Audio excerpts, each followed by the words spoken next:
Hello, everyone. I'm happy to introduce both Lubayna and Michelle Robson. Lubayna Fawcett and Michelle Robson. The first speaker will be talking about her dissertation topic, examining Somali resettled refugees and their childbearing experiences in Arizona. She migrated to the U.S. in the early 1980s from Zanzibar, Tanzania. She's got her BS in physical therapy from University of Oklahoma in 1987 and has moved to Arizona in 1991. Currently, she's getting her PhD in global health in the School of Human Evolution and Social Change. And then our second speaker is Michelle Robson, who is one of the nation's leading women's health and wellness advocates. She is the founder and chairperson and CEO of EmpowerHER, one of the fastest growing and largest social health companies dedicated exclusively to women's health and wellness. She'll be talking about her experiences and why she got into the business, and also a little bit about her company. So please welcome our first speaker, Lubayna. So I'm Lubayna. I'm a physical therapist by profession for the last 35 years. I've been doing that business. And I'm more interested in women's health, and that's my focus. I'm going to talk about female genital cutting and in the context of childbirth and immigration. First and foremost, this has been a very challenging topic for me. For one, it's controversial, and for two, it's a position where I feel very ambivalent. In one part, I want to respect people's cultures, and at the same time, I am an advocate for human rights, and so I'm quite ambivalent on how to present this, and the way my research has kind of evolved will kind of be, going back and forth into these two positions. Anyway, without further ado, I wanted to focus on female genital cutting and childbirth in particular, because we in America are becoming multicultural now. It's about, in the 2010 census, there are about 40 million foreign-born persons in the U.S. The majority of them are from China and India. Those are the largest group, followed by Latin American countries, while the African population make up about 7 to 10% of the 40 million. And the largest group of the Africans are from Egypt to Nigeria, and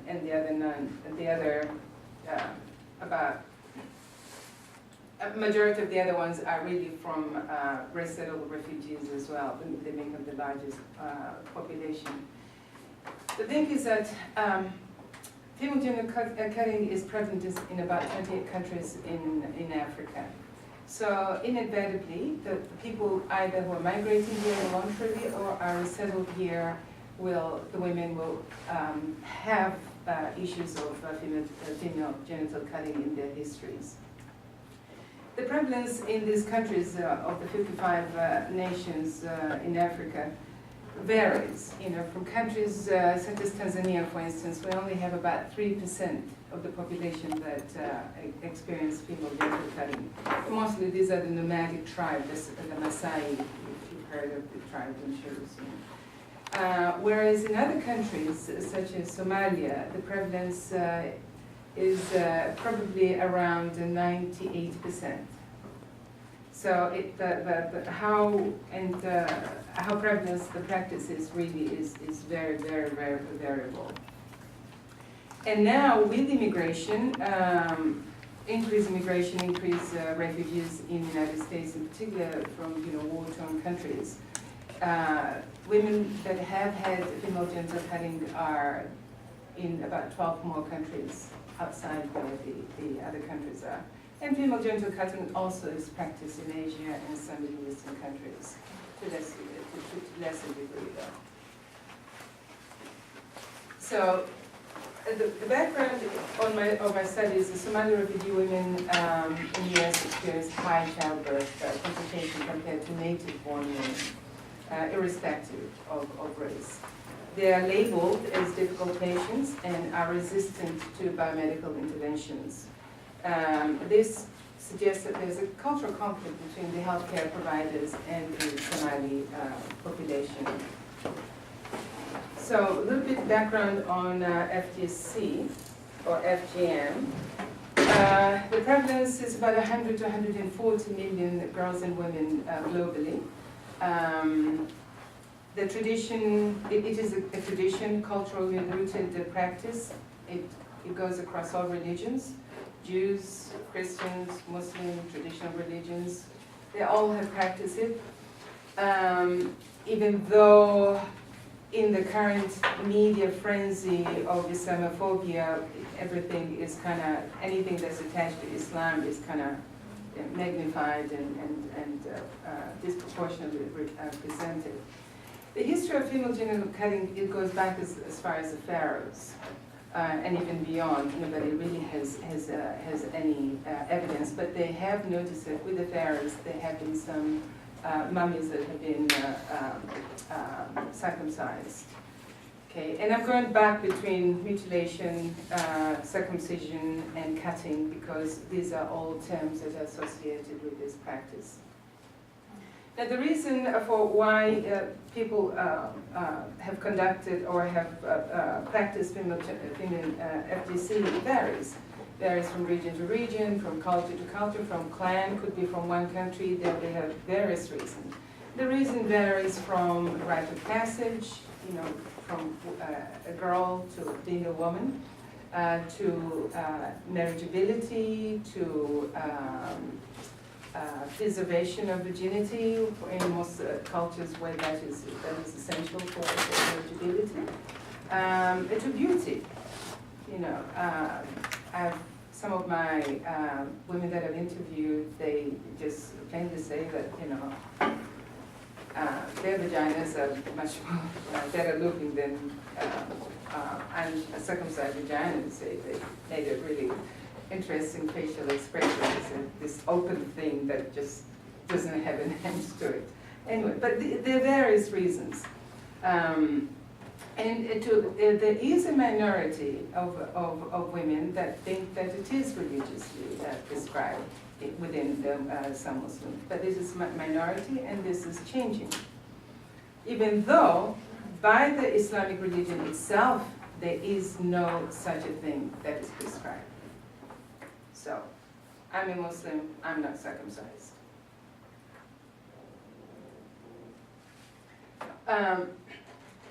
There is a lot of controversy regarding FGC. First of all, it used to be an exotic topic. Anthropologists used to go to these native nations, study it, and write about it.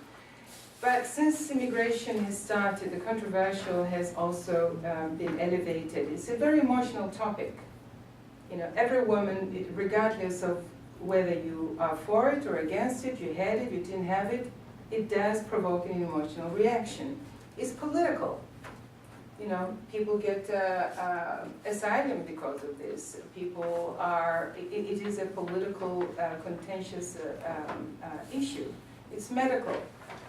In some cases, girls die when they undergo this procedure. There is a risk associated with it. And more and more, the discourse is framed more into the human right. Because in the medical realm, there has not been a lot of research that has been done to support the medical complications, particularly the long-term, such as childbirth complications. Some of the literature or some of the research that has been written have been written while with the participant or the subject matter in Africa.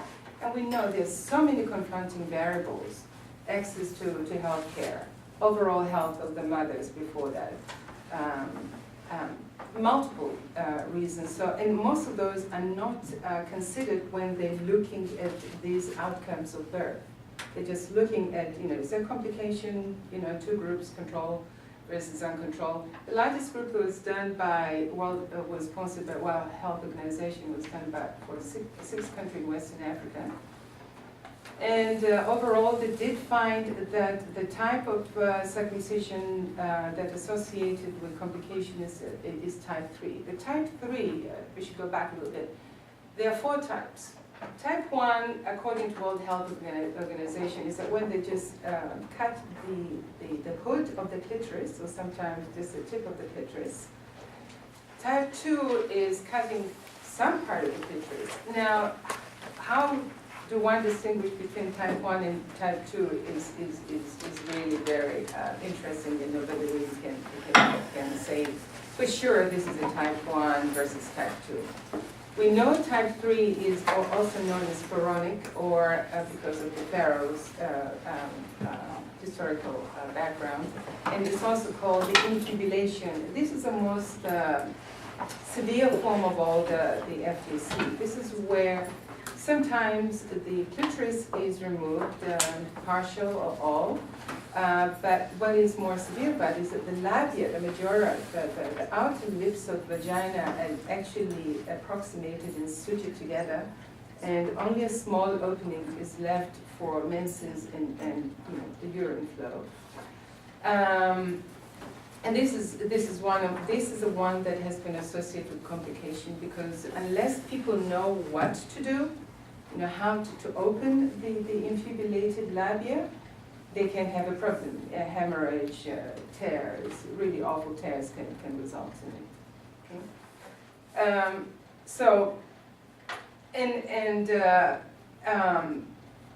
Naming the practice of FGC versus FGM. I mean, female genital mutilation. I mean, who would want to mutilate their child?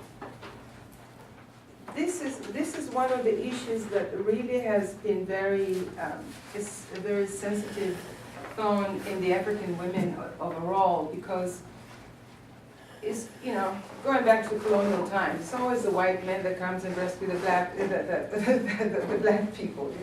This is the legacy of colonialism,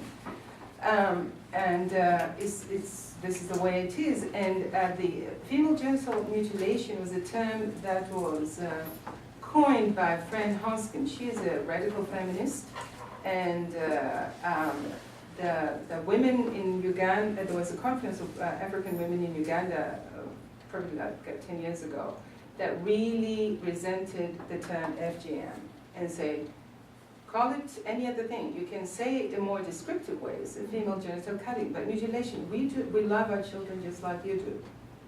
We would not mutilate if we didn't have a cultural or reason, either whether you like the reason or not. But this is our tradition, and you have to respect our tradition. We can talk about changes, but don't talk to me without dignity or respect. Okay, so I do not use FGM at all, because I think it is perspective, it's very ethnocentric. The other argument is cultural relativism versus human right. We kind of already touched about that. Is that do I have a right to the biggest phase thing right now is design of vaginas, where women, go and have their vagina, sculptured surgically to look however they want it to look. Breast augmentation, all these are the things that are cultural, but, when white people do it, is okay, but when an African woman does it, it's somehow savage. So this is the extreme rights of cultural relativism. So, but again, you talk about this human right. Now, as an adult, if I want to have anything done to my body, it is my right. As a child, it's a different story. And this is where, this is where I can say, the human right is that when people have come to age, then they can have it. But even the concept of consent is also a very Western consent. A lot of traditional cultures, we do not have individual consent, it's collective consent. You know, this is, you know, as a family, as a village, as a community, we make this is we have consensus, we agree upon this, and this is how we want to do it. Okay. But nevertheless, the practice has some long-term and short-term complications. This is undeniable. You know, children can get into tetanus shock. As I said, they can die from hemorrhage. They can have infections thereafter.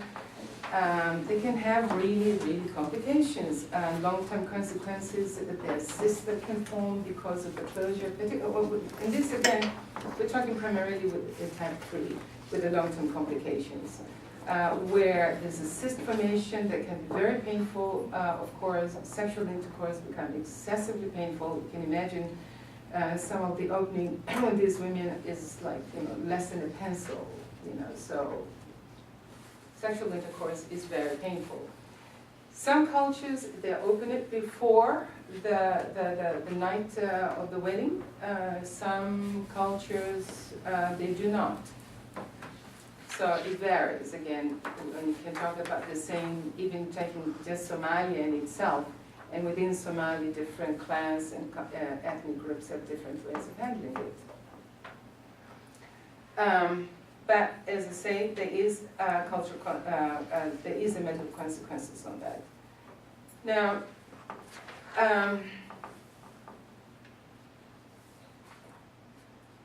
the medical literature that so far has pointed that there is an association, but we know association is not causation.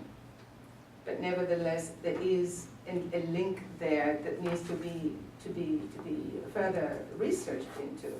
Is it the female genital cutting in itself, or are there other variables? You know, talk about back in Africa, women have malaria, TB, you know, blood pressure issues. I mean, various of all these things that can result in complicated birth.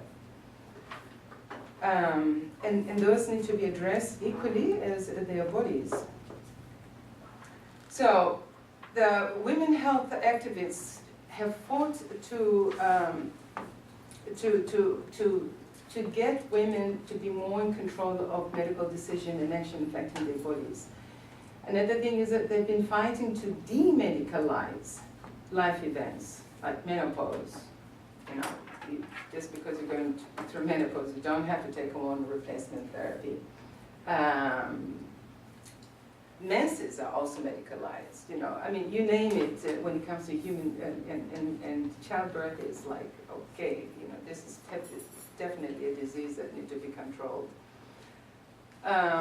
Some of the issues that they've also fought for is to increase women providers, and they've gained quite a bit here now. We have more female doctors than ever before, and then to have less preventive and less invasive treatments, including childbirth, and to change from biomedical, which is by itself is a Western-based culture, to a social medical perspective, where childbirth, for instance, which is a focus here, is you look at the economic, the political, the social, all the other variables, and make it into a more social versus a biomedical, where you are like, you know, you're hooked into IVs, monitors, you know, and nothing is natural anymore, whatever natural is so far. Well,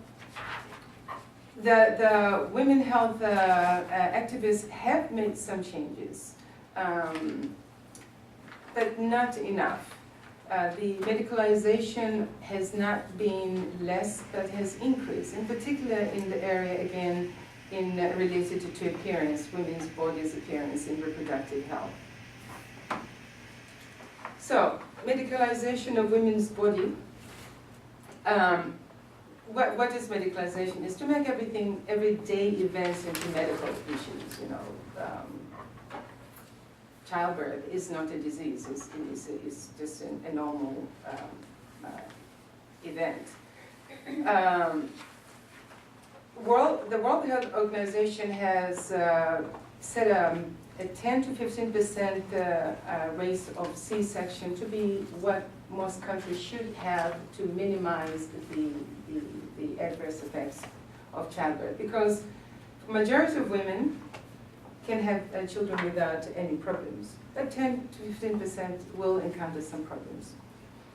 However, in the Western Hemisphere, we have a lot of C-sections. In the United States, we have 31% rate.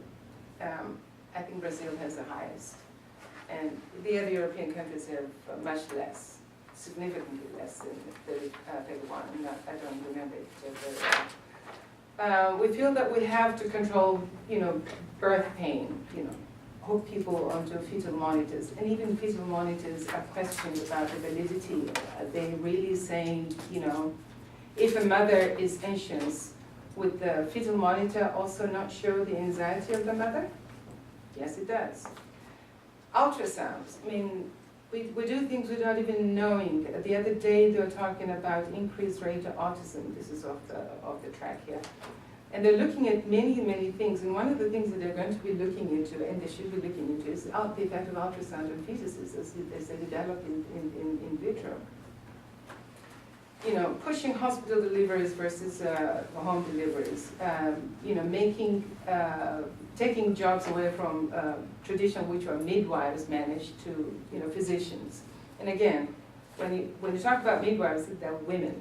Childbirth is a women's-centered activity and has moved that domain into male-controlled physicians. And biomedicine, as I said, is a Western cultural concept, and it is a very secular, scientific concept. And the more secular we are, the more removed we are from faith. Sorry, we're kind of out of time. Out of time? Crunched. Sorry. We can take a few minutes to wrap up. Can I just wrap up real quick? Yes, absolutely. Okay, Yes. I didn't even get to do my study. For some reason, I had 30 minutes. We'll have 15 minutes, so if there's not many questions, Okay, maybe we can. let me just go real quick then. Well, I did a study here examining childbirth outcomes with FGC and forced migration of Somali women. And technically, the outcome of the research, there was quite a bit of disagreement between physicians or healthcare providers and the Somali women. For instance, on pregnancies,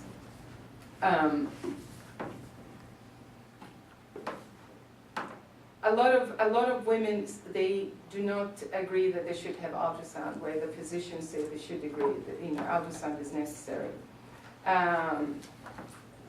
Women want only female in the delivery room, whereas the US providers say no, male should be in there as well.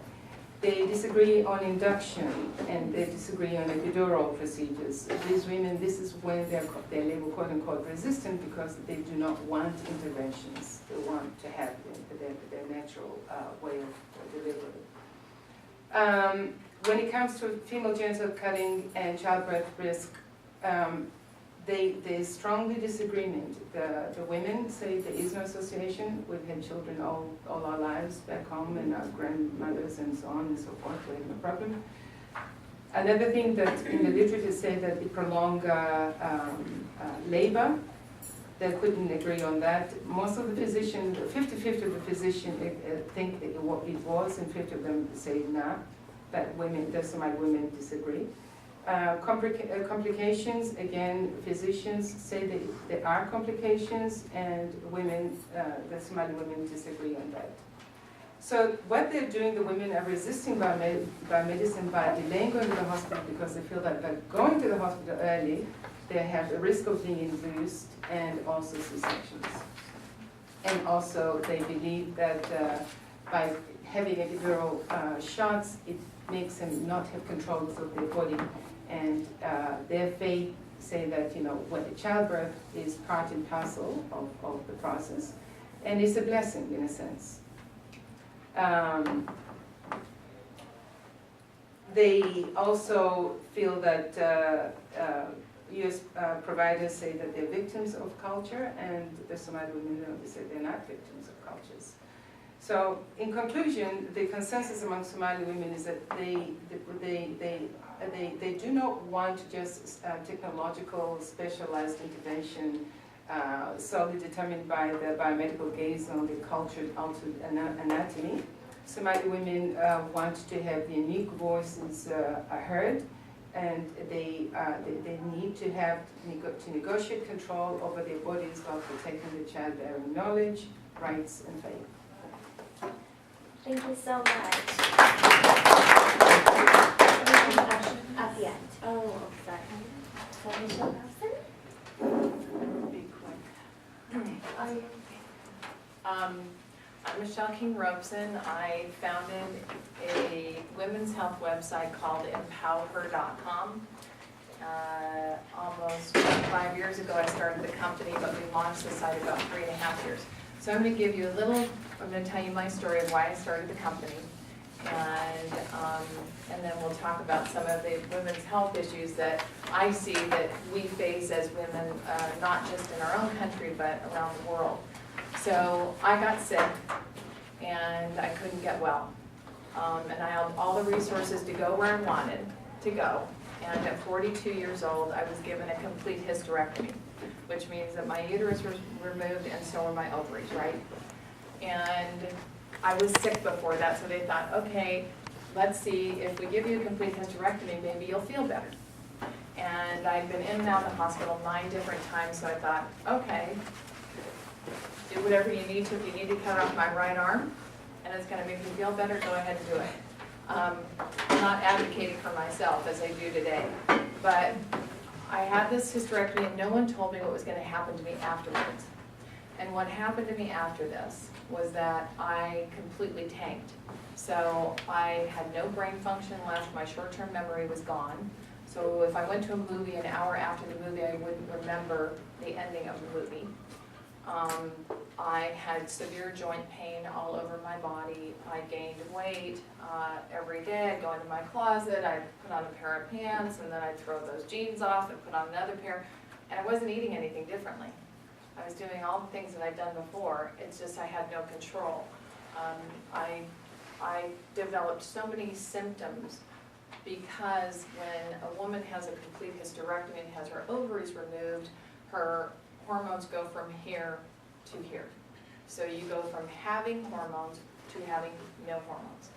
And I never realized how important hormones were, right? We all talk about hormones and, men and their testosterone and women in our estrogen, but we don't really know the specifics of how these hormones affect our bodies. And as I've learned over time, they affect 400 different things in our bodies.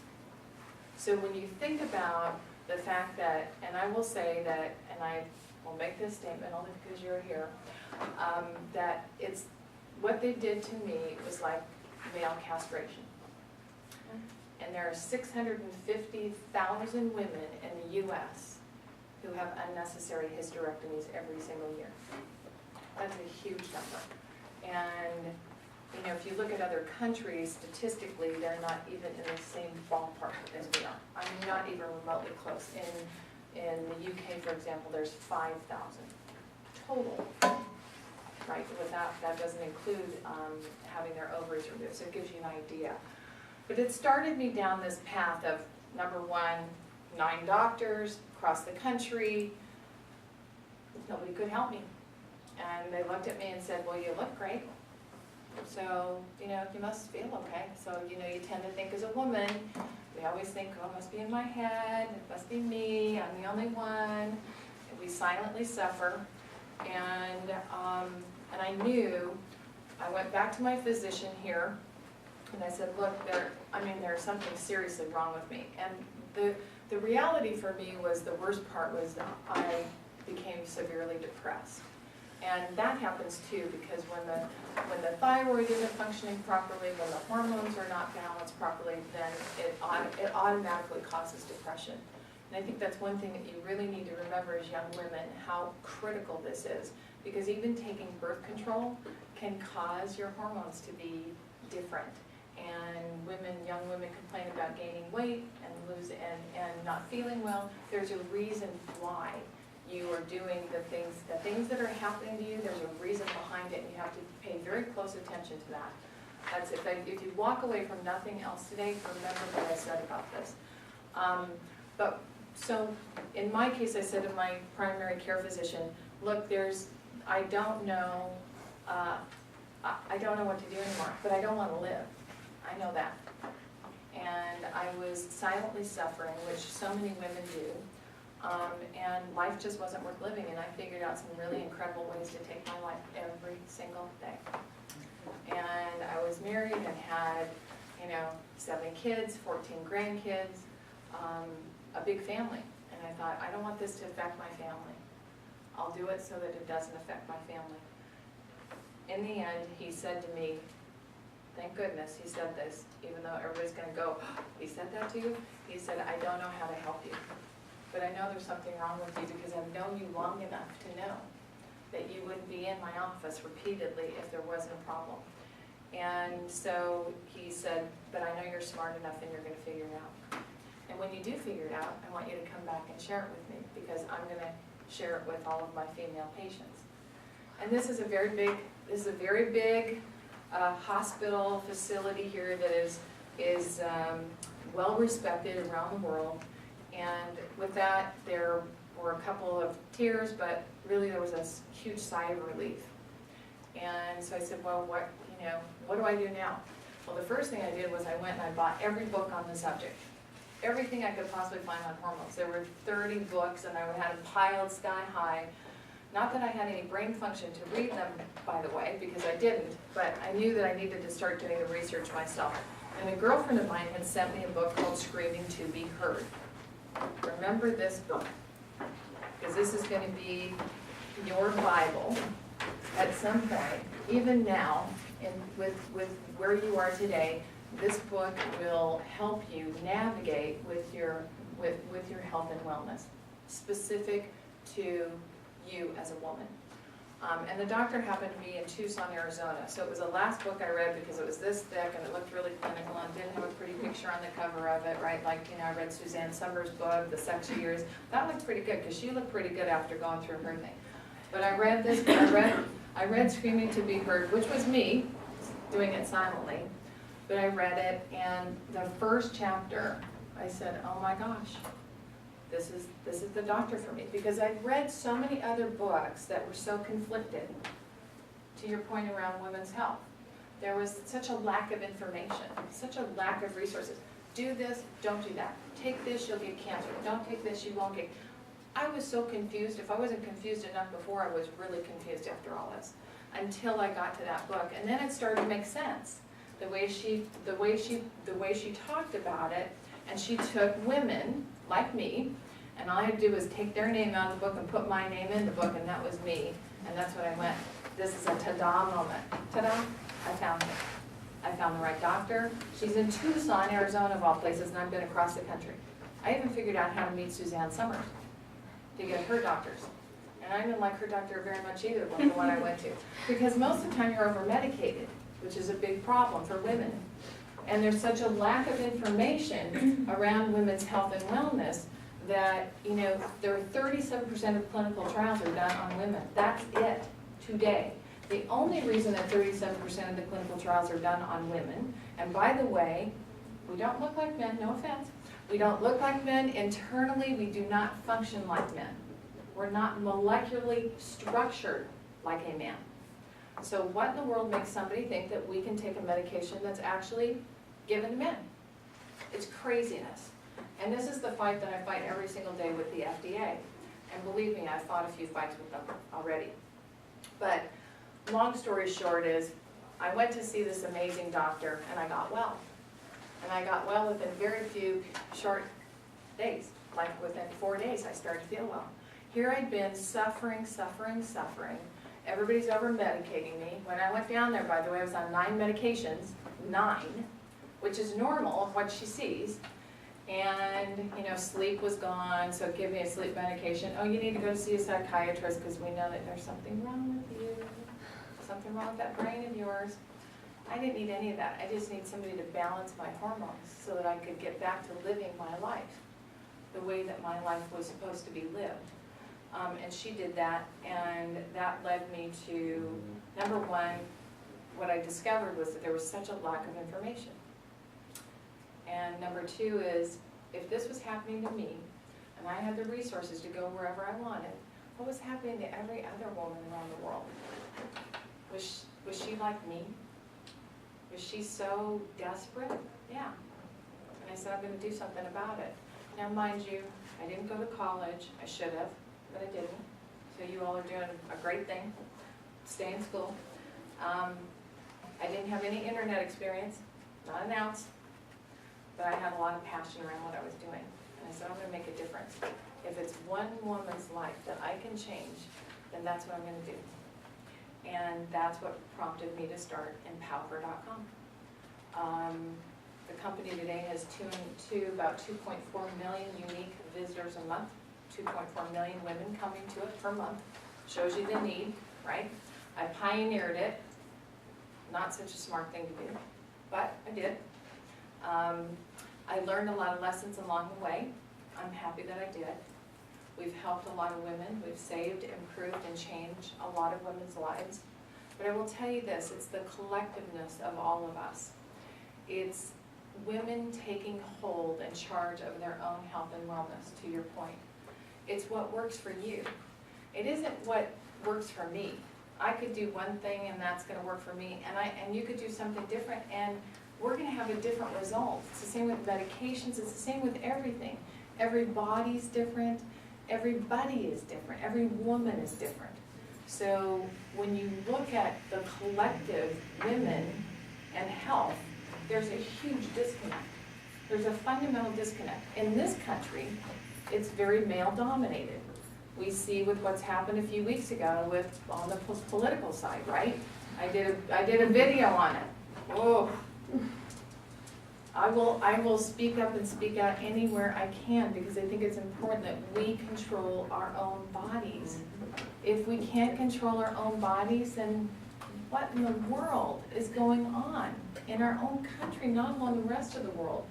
And when we went out with EmpowerHER, I didn't realize we were going international. And I thought, okay, we're going to hit the U.S. and we're going to talk to women in the United States, and of course, the ones who go out on the web, you are considered international. It was interesting to see the women coming in from all different parts of the world.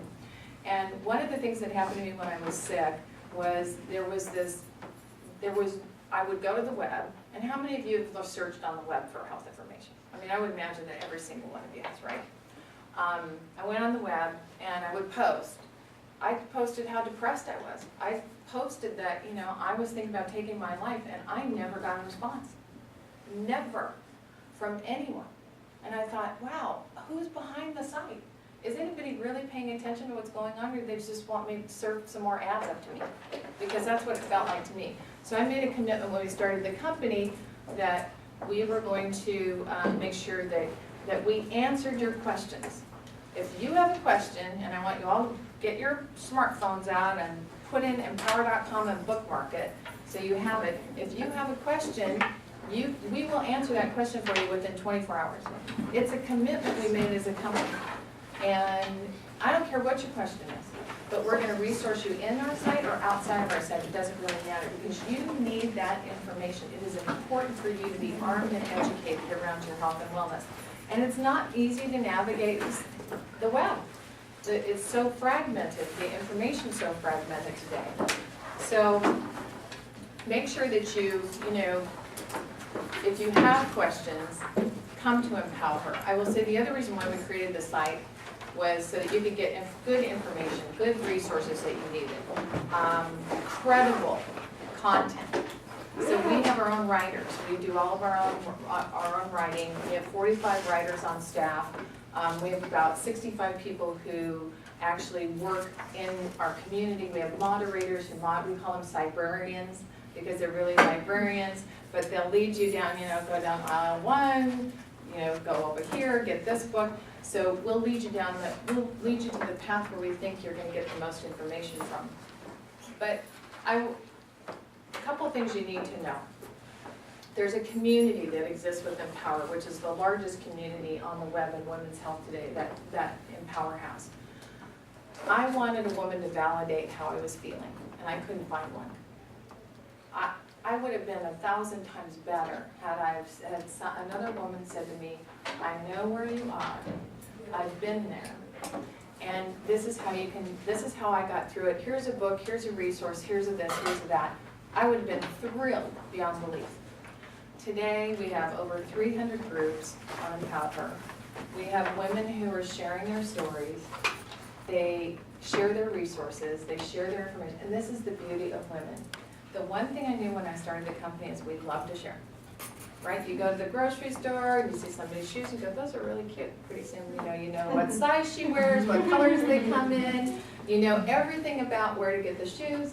And there's this great exchange of information that takes place. Both women walk away feeling great. You may never see one another again. That's what I wanted to create on the web. And that's what we've created. I say we give you a virtual hug. But it's up to us as women to actually start sharing those resources, start sharing that information. Take charge of your health and wellness. Don't put it in the hands of anybody but you. If I walk away with nothing else today, I'm gonna tell you that, you need to, when you go to the doctor, it takes 18 seconds before a woman is interrupted. How many of you could get your symptoms out in 18 seconds? Go. Let's see if anybody can do it. You can't do it. There's no way. So you have to be prepared before you go in. You have to have your symptoms written down. You have to have your questions written down. And I want that information into the doctor's office before you ever land there. So get it a day, 2, a week, I don't care. But get it there before you, so you control the outcome. Because you really need to control the outcome. And that's the only way you're going to do it, because there's so much misinformation. Also, a binder. Every one of you has to get a binder. Go get a binder, put something on the front cover, and start gathering up your information. All your health information. Every time you have blood work done, for whatever reason, put it in the binder. Because what you need to know are your numbers. I know my numbers. When they say your TSH is 3, I go, uh-oh, it's supposed to be 2. I operate better at 2. Know your numbers. It's critical for you. And as young women, go get your hormones tested. They'll say no, fight them. Because you need to have a baseline. Always have a baseline. You need to know where you're starting from and keep that. But if you start this now, you'll see that the outcomes will be better for you. Take charge of it yourself. Fire your doctor if he or she does not listen to you. If they're dismissive, you're paying for the service. Would we do that if we were at a restaurant or somewhere else and got bad service and bad food? No, we wouldn't leave a tip and we wouldn't go back. But yet we continue as women, in particular, we continue to go back to the doctors who we don't like. And then guess what else we do? We don't tell them the truth. So 70% of patients lie to their doctors. Of the 70%, now why do you think that is? Anybody tell me why you think that is. Come on. I think it's because of how domineering doctors can appear to women sometimes. Oh, yeah. And women, we're embarrassed, right? We feel like we're ashamed and embarrassed, and we shouldn't be, because it's our body, and we're paying for that service. So you need to have full disclosure. If you can't have full disclosure with that doctor, go find another one. Go ask each other around the room who you like, because that's how you're going to figure it out.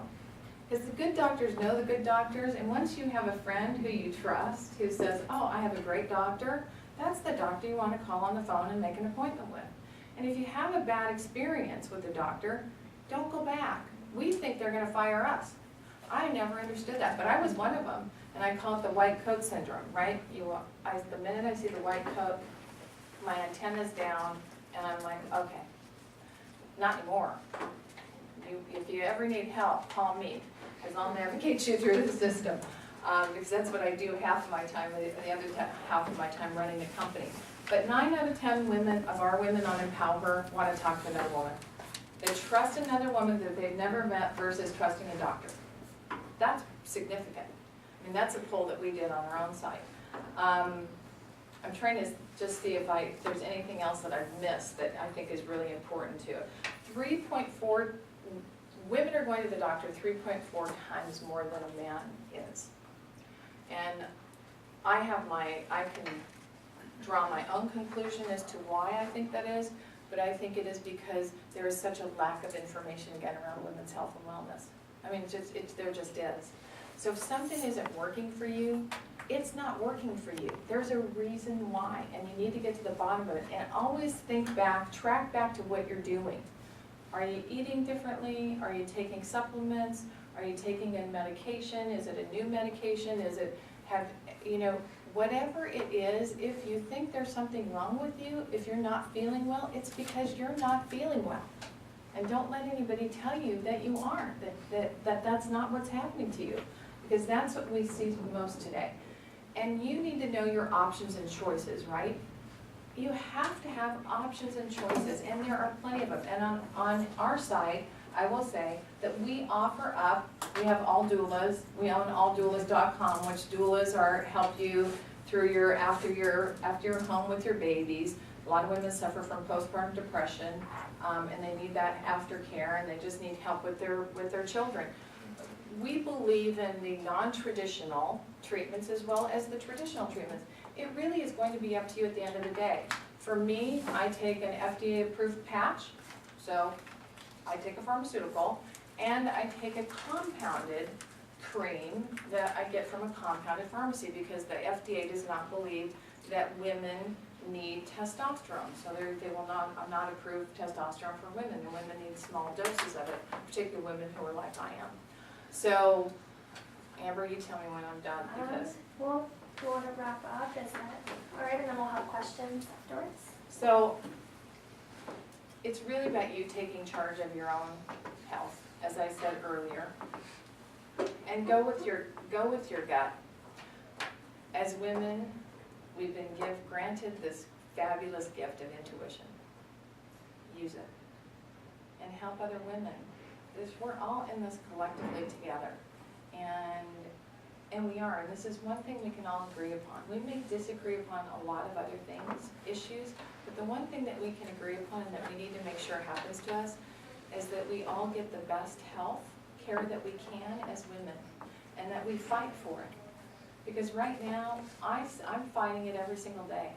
I create the platform so you all can have a voice, and so that collective voice can be heard through someone like myself, and I'm willing to go fight the fight every single day, and I will not stop until we are equal with our health and wellness.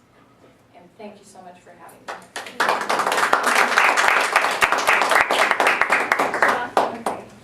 First of all, I want to say thank you for sharing your story. It's very inspiring, and I have a similar story, not with a hysterectomy, but with I had an eating disorder, and so a lot of the passion and experience that I've gained from the terrible medicalization of what I went through is similar in that I want to be an activist for eating disorders. So with that said, I see myself fighting the FDA, especially with the overprescription of psychiatric medications, especially to these poor girls that are starving themselves and then they're putting them on all these meds. And it's crazy, and I'm sure you've probably heard a little bit about this in your research. So my question, if you could say, is you say that you're fighting the FDA, and especially with their clinical trials and how they're just making the women sort of invisible in their studies on the pills and that they're putting through the clinical trials. And so I'm wondering what you think, from your experience, the reason behind this is it that the FDA has a lack of information just as much as we as women do?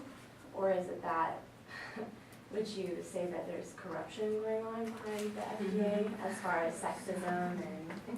Any pharmaceutical companies here? Any pharmaceutical companies? Would you say it's the lack of info? Would you say that it's corruption? Would you say that it's sexism? Or would you say that it's all those things? I think it's probably a combination of everything.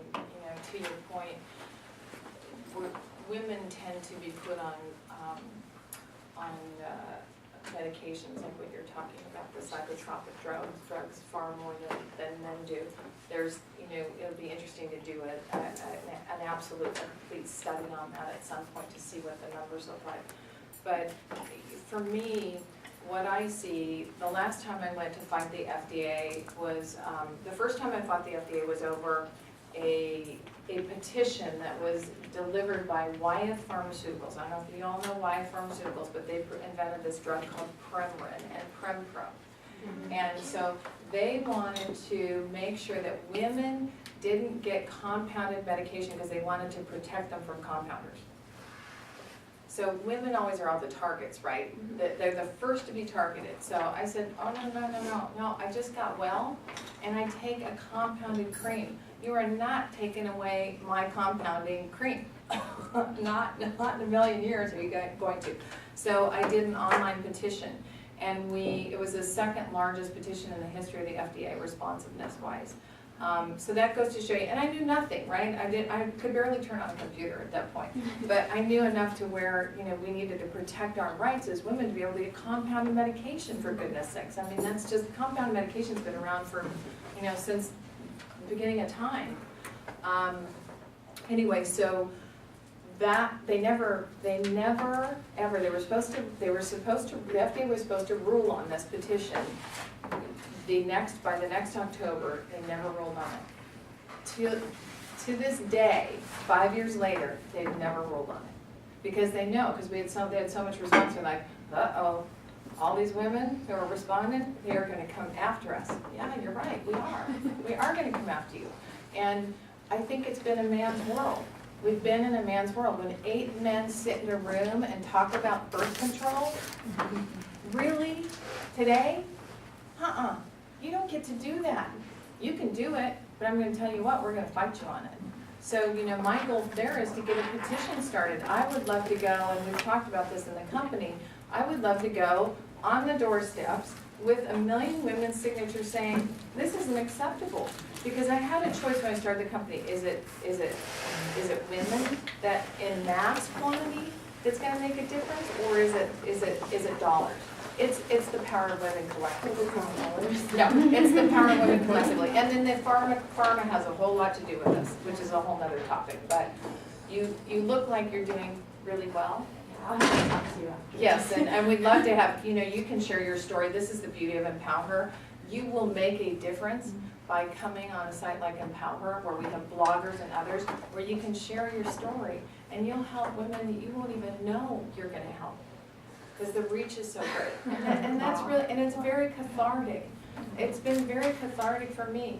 I mean, to sit in this room with all of you and say that I didn't want to live anymore, I couldn't have done that 5 years ago. But today, all I want to do is help. That's all we all want to do, right? Any more questions? This is also sort of going off of her point, particularly with the pharmaceuticals and basically getting loaded up on that. A few years ago, I had first started birth control, and I don't know if any of you had any experiences with Loestrin in particular, but I put on that, started my freshman year of college, and started to notice complete change in my personality. I was incredibly suicidal, and basically starting to almost get bipolar sort of going there, and I'd actually went to see a therapist for it, and they immediately pegged me as just having bipolar disorder. And I'm thinking like, well, I didn't used to be like this, and I know enough about psychology from studies that you don't just suddenly become bipolar, like unflip of a switch. And so going through that, I transferred out of that school that I was at, and the therapist that they had came home, went to my doctor, and they immediately said, we're taking you off that medication, and we're switching to birth control. And I was like, well, how come nobody thought of this before? Yeah, and so they changed me over to Yaz. Been even way better ever since, but I'm just wondering what resources Empower might have as far as psychological resources, I guess, go, that women can know that they're not just being stigmatized as having mental disorders when it could be, in fact, pharmaceutical or other medical reasons. Most of the time what I see is that it is pharmaceutically driven. But you may have a condition, but that drug is going to cause you to have multiple other conditions. Sometimes the drug is worse than the condition is. So you have to be very careful about that. That's why I always say track back and look at the medications. Look at what you're doing check to see what's different about your program, because that will tell you a whole lot. And always get the pamphlet insert, so write this down. When you go to the pharmacist gives you those 6 printouts that say this, you know, vomiting, you know, we see it on television. That's not what you want. The pharmaceutical company gives the pharmacist a pamphlet insert, we call it a PI. In the pamphlet insert, it's like this little teeny tiny thing, and you'll see it sometimes in your birth control boxes and everything. Read it. And you won't understand some of it, well, you probably all will, I won't, because I for lots of reasons, but you'll understand the parts that you need to, right? You'll say, okay, that's a side effect, that's a side effect, that's a side effect. It's not what actually is listed that the pharmacist is giving you, it's all the other things that they've seen problems with. That's why we see drugs get pulled off the market. But depression and mental health are one of the biggest topics on the cover. Now, they're one of the biggest daily topics. Reproductive health is always up there, sexual health and relationships is always up there, weight management is always up there, and mental health. And we put a huge investment into the mental health piece because we see it. I had it, right? I was you. I was trying to navigate through too, just like both of you were. And there's such a lack of information on it. So yeah, there's tons of information on it. And I'm sorry that you went through that, but I'm so glad that the right doctor picked it up. That's why you keep going until you find the right answer. Thank you for sharing that. Any more? So I kind of have a question, because we do have a gentleman here, and we talked a lot about what women can do for their health. What can men do? Should they empower the women figures in their life, or to seek out treatment? What can they do to help? Absolutely. I will say 47% of our audience are male. That's great. I love it. I never in a million years thought that's another, if you would have bet me $1,000, I would have said, no way. But, and consistently about half of our audience are male. And I think there's a couple of reasons why. One is the younger generation of men are actually advocating on behalf of themselves, their wives, their girlfriends, their daughters, whomever. They're actually going online and searching. Plus, I think it's a safe environment for men. We've made it such a safe environment, and why would a man want to go share on a man's site when you can share with women who actually care and will be very thoughtful about what they say and the approach? And I will say the men on Empower will say, I hope you don't mind, I'm a man. I mean, they come in very respectfully, and of course we're like, we don't care. Come on in and we'll take care of you too. And I think it goes back to, men too, like women, have to take care of themselves and take ownership of their own health and wellness. But you as men really need to have a great big voice around the women, because behind every man is a woman, right? So we need your help. Okay, anything else? Perfect. Well, I want to thank you guys again for coming. And next coming, I think in both these rooms there will be this room will be a film on Women, War, and Peace, a PBS documentary called I Came to Testify. And if you would like to watch that, it'll be here at 2:15. And then the room next door, I Speak for Myself, Empowering Women Through Media, is probably a very wonderful one that will be right next door. So please, if you have any more questions, feel free to stay behind and talk to them. Thank you.